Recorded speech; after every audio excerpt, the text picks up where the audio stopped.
Hello everyone. Welcome to Commerce Net Achievers. My name is Talvir Singh और स्वागत है सभी का आज के सेशन में। जैसे आपको पता है कि हमारी एक टॉपर्स की सीरीज चल रही है जिसमें मैं आपके साथ मुलाकात करवा रहा हूं वो सारे ऑल इंडिया रैंकर्स की जिन्होंने बहुत अच्छे तरीके से पढ़ाई करके अपने एग्जाम को क्रैक किया है। उसी सीरीज को कंटिन्यू करते हुए आज हमारे साथ हैं अक्षिता खंडेलवाल जिन्होंने कॉमर्स में ऑल इंडिया रैंक 45 है वो अचीव किया है। तो हम इनसे बात करेंगे, समझने की कोशिश करेंगे कि इन्होंने अपनी प्रिपरेशन कैसे की थी, कौन कौन सी बातों का ध्यान रखा था और कौन कौन सी चीजें ऐसी हैं जो आपको ध्यान में रखनी चाहिए। तो अक्षिता, सबसे पहले तो बहुत बहुत स्वागत है आपका चैनल पे। Thank you sir. और बहुत बहुत कंग्रेचुलेशंस आपको आपकी अचीवमेंट के लिए। ठीक है, ये कोई छोटी thank you see so much achievement sir. नहीं है, काफी बड़ी अचीवमेंट होती है, वो भी इस तरीके के केस सर, में जब कोई भी चीज हमारे फेवर में नहीं चलती है। तो सबसे पहले तो जब रिजल्ट आया और आपने रिजल्ट चेक किया और आपने अपना जो रिजल्ट है देखा तो उस टाइम कैसा फील हो रहा था? सर इसके तो एक्सप्रेस भी नहीं कर सकते। जब मैंने रिजल्ट देखा तो पहले तो वो साइट ही ओपन नहीं हो रही थी। फिर सडनली वो साइट ओपन हुई तो मेरी मम्मी मेरे पास बैठे हुए थे, हम लोग इतनी जोर जोर से रोने लग गए कि बस उसका तो ठिकाना ही नहीं था फिर खुशी का।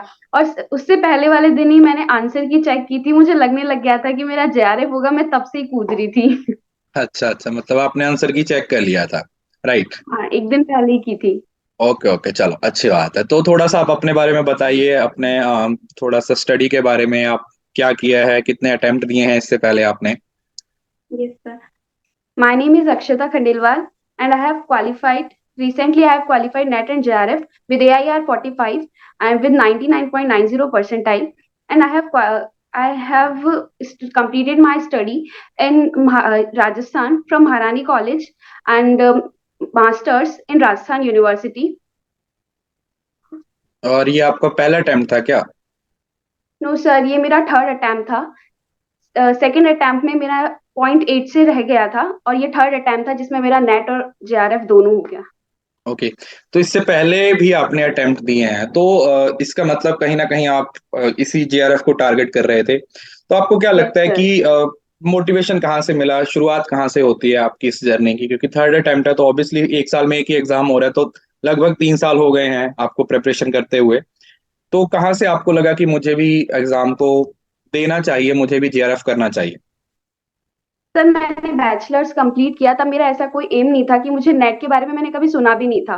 फिर मैंने कोचिंग इंस्टीट्यूट ज्वाइन किया, वहां पे मुझे एक मिला, कोई इंसान मिला जिसने मुझे बताया कि हाँ, नेट भी ऐसा कुछ होता है। मैं लॉ वाले केस में जाने वाली थी कि मुझे लॉ करनी थी। फिर उन्होंने बताया कि नहीं, आप इस वाली लाइन में जाओ, आप में इतनी एबिलिटी है। तो मैंने ये एग्जाम ट्राई किया उस टाइम फर्स्ट अटेम्प्ट में, जस्ट देखने के लिए कि किस टाइप का एनवायरनमेंट होता है सब कुछ। फिर उसके बाद में मैंने आपका सब्सक्रिप्शन लिया और सेकंड में मैंने अपना ट्राई किया। तो फिर मुझे पता लगा हाँ, मैं कर सकती हूँ। बस वहां से मुझे गाइडेंस मिलती गई और मेरी फैमिली में भी सब लोग मोटिवेट मुझे करा, फिर थर्ड अटेम्प्ट में मेरा हो गया। ओके, तो मतलब पहले नहीं था लेकिन इन बिटवीन आपका इंटरेस्ट है वो क्रिएट होता है और फिर उसके बाद आप अपनी प्रिपरेशन शुरू करते हो।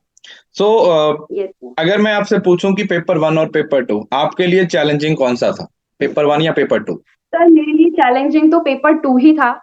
पेपर वन तो मेरा हमेशा ठीक चल जाता था, लेकिन मेरा जो नेट भी रहा है वो पेपर टू की वजह से ही रहा था। ओके, तो तो मेरे लिए पेपर टू में चैलेंजिंग टू आपको था। चैलेंजिंग था। हम वन बाय वन दोनों पेपर के बारे में बात करेंगे। पहले हम पेपर वन के बारे में बात करते हैं क्योंकि कॉमन है। तो पेपर वन में आपकी क्या स्ट्रैटेजी रही है या आपने पेपर वन को किस तरीके से प्रिपेयर किया? जैसे आपने बोला कि पेपर वन में आपको कोई ज्यादा प्रॉब्लम नहीं आई, तो क्या स्ट्रैटेजी थी, क्या आपका तरीका था पेपर वन को डील करने का? सर मेरी टीचिंग, रिसर्च और कम्युनिकेशन में अच्छी कमांड हो गई थी और डीआई में भी मेरी अच्छी कमांड थी। लेकिन मैंने डीआई और कॉम्प्रिहेंशन, मुझे पता था कि ये मेरी स्कोरिंग यूनिट है, तो मैं कभी भी डेली मुझे दो कॉम्प्रिहेंशन और दो डीआई की प्रैक्टिस मैं डेली करती थी। और ये पीपल एनवायरनमेंट एक ऐसी यूनिट है जिसमें मुझे बिल्कुल भी नहीं लग रहा था कि एक क्वेश्चन भी बस हो जाए तो हो जाए। और हायर जी। एजुकेशन में ऐसा था कि मैं अपने आप से ना ऑफिशियल वेबसाइट से ऑथेंटिक कंटेंट उठाती थी और वहां से अपने नोट्स बनाती थी और वही चीजें मैं प्रिपेयर करती थी। मेरी जो मिस्टेक थी जब मेरा रहा था तो वो यही था कि जब मैंने पीवाई क्यू सॉल्व किए थे तो उसके रीजंस नहीं देखे थे कि मेरे क्यों गलत हो रहे हैं और क्यों सही हो रहे हैं। जब 2021 के मैंने पीवाई क्यू सॉल्व किए तो मैंने देखा कि क्या क्या क्वेश्चन आ रहे हैं, कैसे कहाँ से ये ले रहे हैं। तो मैंने वही ऑथेंटिक वेबसाइट से किया और उनके कलेक्ट किए, और ये भी चीज हुई कि मैंने जो नोट्स बनाए खुद के, उसमें से 2-3 क्वेश्चन आए भी। ओके ओके, तो मतलब कहीं ना कहीं आपने जो पहले गलतियां की थी उसको आपने इम्प्रूव किया, और कहीं ना कहीं उस चीज का आपको फायदा हुआ, और आप यस इस बार है वो आपका अटेम्प्ट है वो क्लियर हो गया। तो ये तो पेपर वन है, उसमें तो आपको कोई ज्यादा दिक्कत आई नहीं है। जब हम बात करते हैं पेपर टू की, तो पेपर टू में आपको बताया, आपने बोला कि कुछ प्रॉब्लम थी या आपको लगता था थोड़ा डिफिकल्ट है, तो उसको आपने किस तरीके से एड्रेस किया या आपकी क्या अप्रोच रही? सर, मुझे जो लगती थी वो मैनेजमेंट में थोड़े कॉन्सेप्चुअल क्वेश्चंस आते थे, तो मेरे जो गलत होते थे वो मैनेजमेंट के क्वेश्चंस गलत होते थे। बाकी जो स्टैटिक होते थे वो तो ठीक होते थे। फिर मैंने जो अभी इंस्टीट्यूट ज्वाइन किया, तो मैंने उन बच्चों को पढ़ाया, उससे खुद खुद एक्सप्लोर करने लग गई चीजें। तो मुझे पता चला, फिर हाँ, बहुत सारे प्रैक्टिकल क्वेश्चंस पे भी मेरी कमांड हो गई थी, तो धीरे धीरे सब कुछ होता गया।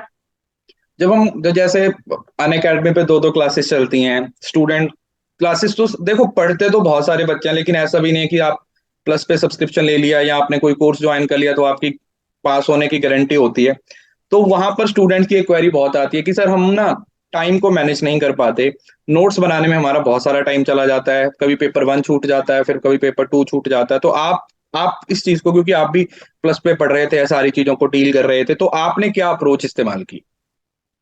सर, जब आपकी मैंने जब सब्सक्रिप्शन लिया था, तो मैं आपकी क्लासेस के बाद में नोट्स बनाती थी, तो फिर मेरा उससे बहुत ज्यादा टाइम जा रहा था। तो मैंने आपकी जब लाइव क्लासेस के साथ साथ ही नोट्स बनाने लग गई, और जो मेरे छूट जाते थे मैं उसको क्लास के बाद में पीडीएफ डाउनलोड करके और उसे लिख लेती थी। और फिर जो डेली डेली पढ़ाते थे मैं उसे डेली रिवाइज करती थी, मैं छोड़ती नहीं थी उसे।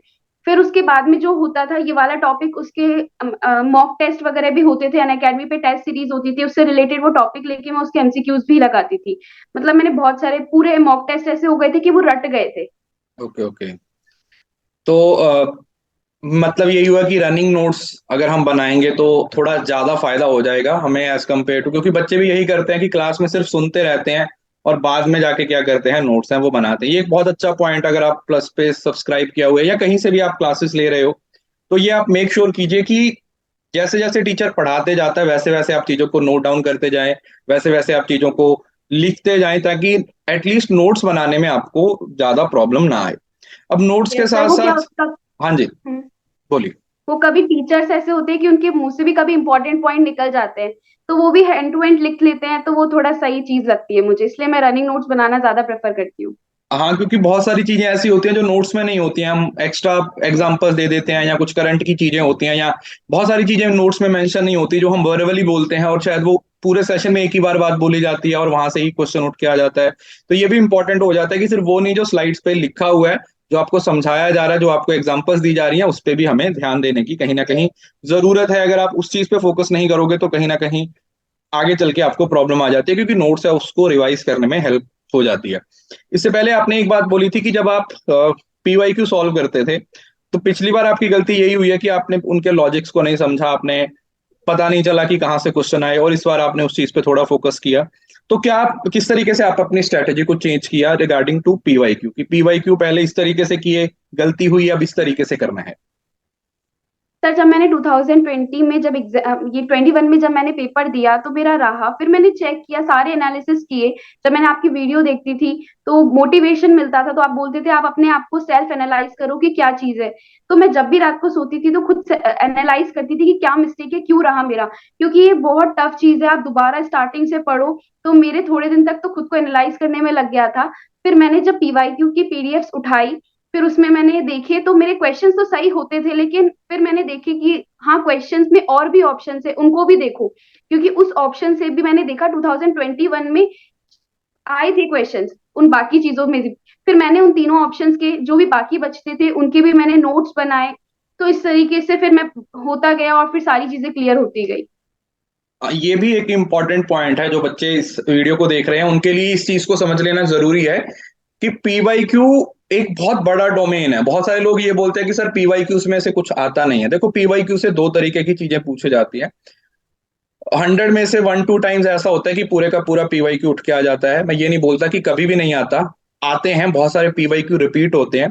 दूसरी चीज की पीवाईक्यू के टॉपिक रिपीट होते हैं, और तीसरी चीज पीवाईक्यू की ऑप्शंस रिपीट होती हैं। तो पीवाईक्यू एक पूरा आपका एक बिल्डिंग ब्लॉक है आप लोगों के लिए, एक रोड मैप होता है उस मंजिल तक पहुंचने के लिए। तो अगर आप पीवाईक्यूज को सॉल्व कर रहे हो तो उसको एज अ फॉर्मेलिटी सॉल्व मत कीजिए कि बस हाँ ठीक है पीवाईक्यू है तो ऐसे क्वेश्चन आते हैं, उनको अच्छे से इन डेप्थ जाके स्टडी करनी जरूरी है, क्योंकि अगर आप इन डेप्थ स्टडी नहीं करोगे तो फिर उनको लगाने का कोई मतलब नहीं रह जाता। अब देखिए उससे पीवाईक्यू से आपने अपना जो भी था इनसाइट्स है निकाले, अपने चीजों को नोट डाउन किया गूगल से निकाल के या जहां से भी आपको मिला, तो बहुत सारे नोट्स हैं वो बन जाते हैं। अब नोट्स की दिक्कत ये है कि नोट्स बनाना कैसे है और उसको रिवाइज कैसे करना है। मैं आपसे जानना चाहूंगा कि आपकी अप्रोच क्या रही। पहले तो नोट्स बनाने को लेके तो आपने चलो बता दिया, लेकिन फिर भी मैं चाहूंगा कि आप थोड़ा सा डिटेल में बताएं कि नोट्स बनाए कैसे आपने, कौन कौन सी चीजों पे ध्यान दिया जब आप नोट्स बना रहे थे, और फिर उसी के साथ साथ आप अपने रिवीजन के पॉइंट को भी कवर कीजिए। सर पहले तो आपके जो नोट्स होते थे वो तो बिल्कुल एज इट इज कॉपी कर लेती थी और खुद अपनी लैंग्वेज में लिखती थी, चाहे वो हिंदी में लिख रही हो या इंग्लिश में, खुद की अपनी लैंग्वेज में जो इंसान लिखता है उसको ज्यादा अच्छे से समझ में आता है। फिर जब मैंने पीवाईक्यू लिया तो पीवाईक्यूज में मैंने जैसे ऑप्शंस कोई भी लिए, फिर उसको मैंने सर्च करके उसके डिटेल में देखा, यूट्यूब से हेल्प ली और सारी चीजें सर्च करके मैंने उसे लिखा।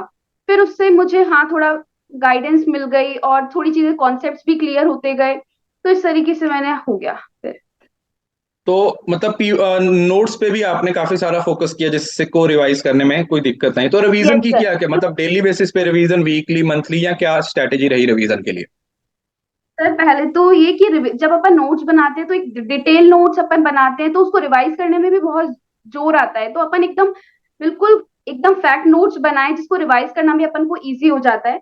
तो जब मैं रिवाइज करती थी तो पहले जब मेरा फर्स्ट रिवीजन हुआ तो मैं ये देखती थी कि डेली की डेली रिवाइज करें, क्योंकि अब जब अपन ये करते हैं कि हाँ ठीक है एक साथ पूरी यूनिट हो जाएगी रिवाइज करेंगे तो फिर वो हो नहीं पाता है, तो मैं डेली रिवाइज करती थी।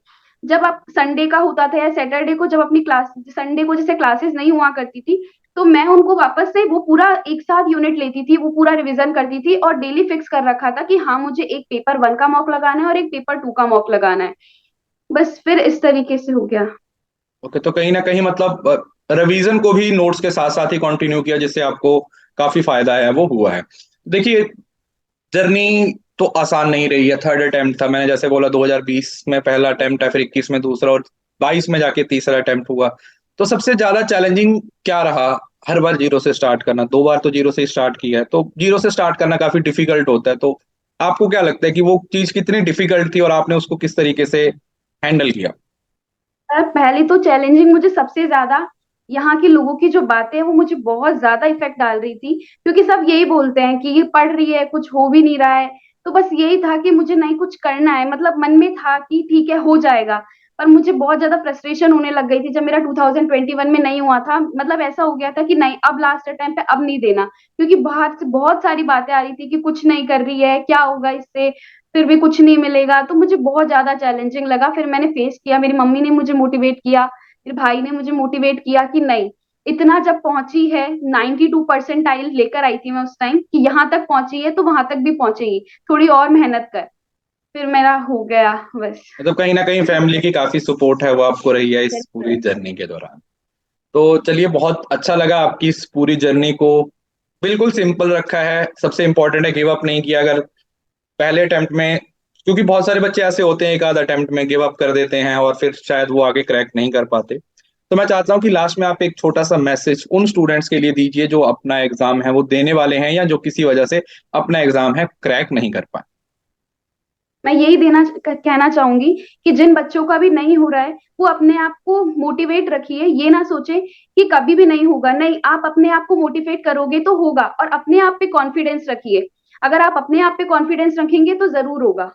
मैं पहले मेरे जब हुआ था अपने आप का कॉन्फिडेंस लूज होता है, लेकिन जब आप अपने आप का कॉन्फिडेंस रखोगे ना तो सब कुछ अचीव हो जाता है। नहीं नहीं, बिल्कुल सही है, क्योंकि अगर हम खुद पे ही भरोसा नहीं करेंगे तो कोई दूसरा पर्सन हम पे क्या यस ही सर। भरोसा करेगा। तो चलिए फिर बहुत अच्छा लोग भी लगा। इधर उधर की बातें भी बनाते हैं। नहीं नहीं, वो तो देखो ऑब्वियस वो है जब आप खुद पे नहीं होगा तो रिलेटिव्स हो चारों तरफ से गए, भी बातें दोस्त हो आएगी। गए, टॉन्ट, वो भी जिंदगी का एक पार्ट है। वो भी चीजें कहीं ना कहीं आपको मोटिव के, मेरी तो खुद की स्टोरी सबको मालूम ही है कि मैं तो यहाँ पे बैठा ही शायद उन चीजों की वजह से है कि पहले से बहुत सारे लोग टॉन्ट मारते थे। लेकिन अगर हम उसको पॉजिटिव एनर्जी में कन्वर्ट करेंगे तो डेफिनेटली हमें उसका फायदा है वो होगा, है ना। यस चलिए सर। बहुत अच्छा लगा आपसे बात करके, आपने अपनी जर्नी को शेयर किया। तो थैंक यू सो मच, आपने टाइम निकाला अपनी बात रखने के लिए, अपने सारे व्यूज बताने के लिए, और सबसे इम्पोर्टेंट काफी सारे नए पॉइंट्स हैं जो आपने बताए, और डेफिनेटली स्टूडेंट्स को वो काफी हेल्प करेंगे। Thank you so much sir.